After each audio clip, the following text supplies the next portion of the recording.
maadhimisho ya siku ya wanawake duniani 2025, yani wanawake wasichana 2025, tuimarishe haki, usawa na uwezeshaji. Kwa wanawake viongozi inatupa motisha ya kuendelea kushikilia dira ya mwelekeo wa haki. Mwaka huu 2025 ni mwaka wa uchaguzi, hivyo inaongeza ufanisi na kuona nafasi ambazo wanawake tunaweza tukasimama na kuweza kuongoza dira ya taifa letu katika maendeleo. Tumeona jinsi gani ambavyo Mheshimiwa Rais ametengeneza mfumo sahihi wa mtoto wa kike kupata haki, ikiwemo pia kazi kubwa ambayo imefanyika ya maboresho ya sheria ambayo sasa mtoto wa kike ana sauti na ana nafasi, haki inaendelea kutendeka.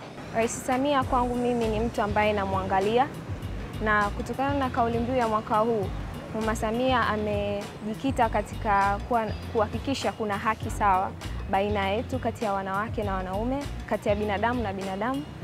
Pia ameimarisha uwezeshaji. Ametuwezesha wanawake katika masuala ya mikopo, na tumeweza wengi kuchukua mikopo na kurudisha, na tumesonga mbele na tumeonekana ni wanawake, na hili ninampongeza sana.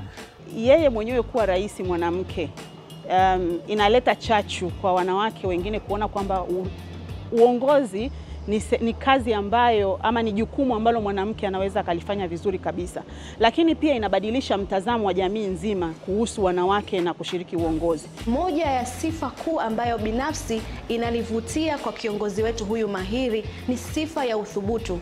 Namuona Mama Samia ana maono kama kiongozi na ni mwajibikaji. Sifa nyingine kuu ambayo ni hata katika vitabu vya dini vinasema ni upendo.